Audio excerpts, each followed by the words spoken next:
Goblin Market by Christina Rossetti. Morning and evening, maids heard the goblins cry, "Come buy our orchard fruits, come buy, come buy, apples and quinces, lemons and oranges, plump unpacked cherries, melons and raspberries, bloom-down-cheeked peaches, swart-headed mulberries, wild free-born cranberries, crab-apples, dewberries, pineapples, blackberries, apricots, strawberries, all ripe together in summer weather. Morns that pass by, fair eves that fly, come buy, come buy.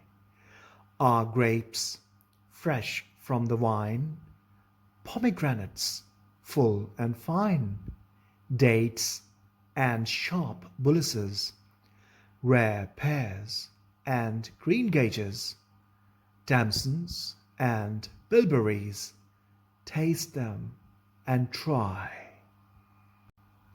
Currants and gooseberries, bright fire-like barberries, figs to fill your mouth, citrons from the south, sweet to tongue and sound to eye. Come buy, come buy. Evening by evening, among the brookside rushes, Laura bowed her head to hear. Lizzie veiled her blushes, crouching close together in the cooling weather, with clasping arms and cautioning lips, with tingling cheeks and fingertips. "Lie close," Laura said, pricking up her golden head. "We must not look at goblin men. We must not buy their fruits. Who knows upon what soil they fed their hungry, thirsty roots?" "Come buy," called the goblins, hobbling down the glen. "Oh," cried Lizzie, "Laura, Laura, you should not peep at goblin men." Lizzie covered up her eyes, covered close, lest they should look. Laura reared her glossy head and whispered like the restless brook, "Look, Lizzie, look, Lizzie, down the glen tramp little men. One hauls a basket, one bears a plate, one lugs a golden dish of many pounds weight. How fair the wine must grow, whose grapes are so luscious! How warm the wind must blow through these fruit bushes!" "No," said Lizzie, "no, no, no. Their efforts should not charm us. Their evil gifts would harm us." She thrust a dimpled finger in each ear, shut eyes, and ran. Curious Laura chose to linger, wondering at each merchant man. One had a cat's face, one whisked a tail, one tramped at a rat's pace, one crawled like a snail, one like a wombat prowled, obtuse and furry, one like a ratel tumbled, hurry, scurry. She heard a voice like the voice of doves, cooing all together. They sounded kind and full of loves in the pleasant weather.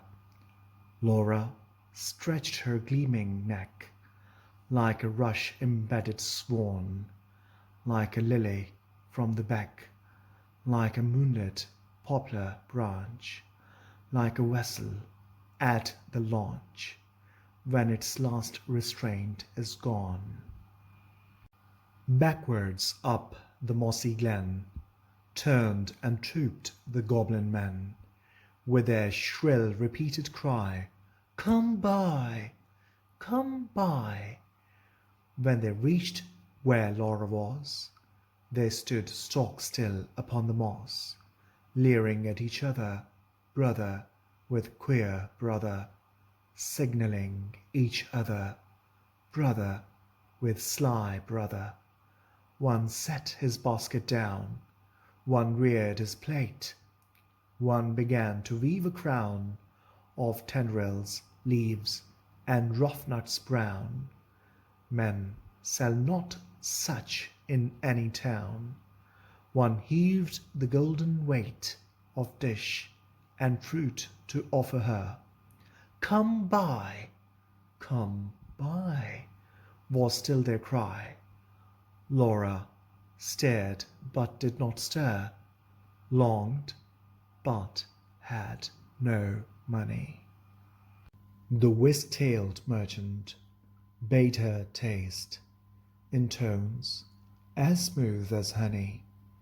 The cat-faced purred, the rat-paced spoke a word of welcome, and the snail-paced even was heard. One parrot-voiced and jolly cried, "Pretty Goblin," said for pretty Polly. One whistled like a bird. But sweet-toothed Laura spoke in haste. "Good folk, I have no coin to take word to purloin. I have no copper in my purse, I have no silver either, and all my gold is on the furze that shakes in windy weather above the rusty heather. You have much gold upon your head." They answered all together, "Buy from us with a golden curl." She clipped a precious golden lock, she dropped a tear more rare than pearl, then sucked their fruit globes, fair or red, sweeter than honey from the rock, stronger than men rejoicing wine, clearer than water flowed that juice. She never tasted such before. How should it cloy with length of use? She sucked and sucked and sucked the more fruits which that unknown orchard bore. She sucked until her lips were sore, then flung the emptied rinds away, but gathered up one kernel stone, and knew not was it night or day, as she turned home alone. Lizzie met her at the gate, full of wise upbraidings. "Dear, you should not stay so late. Twilight is not good for maidens. Should not loiter in the glen, in the haunts of goblin men. Do you not remember Jeanie, how she met them in the moonlight, took their gifts both choice and many, ate their fruits and wore their flowers, plucked from bowers where summer ripens at all hours, but ever in the noonlight she pined and pined away, sought them by night and day, found them no more, but dwindled and grew grey, then fell with the first snow, while to this day no grass will grow where she lies low. I planted daisies there a year ago that never blow. You should not loiter so." "Nay, hush," said Laura. "Nay, hush, my sister. I ate and ate my fill, yet my mouth waters still. Tomorrow night I will buy more," and kissed her. "Have done with sorrow. I'll bring you plums tomorrow, fresh on their mother twigs, cherries worth getting. You cannot think what figs my teeth have met in, what melons icy cold, piled on a dish of gold, too huge for me to hold. What peaches with a velvet nap, pellucid grapes without one seed. Odorous indeed must be the mead whereon they grow, and pure the wave they drink with lilies at the brink, and sugar sweet their sap.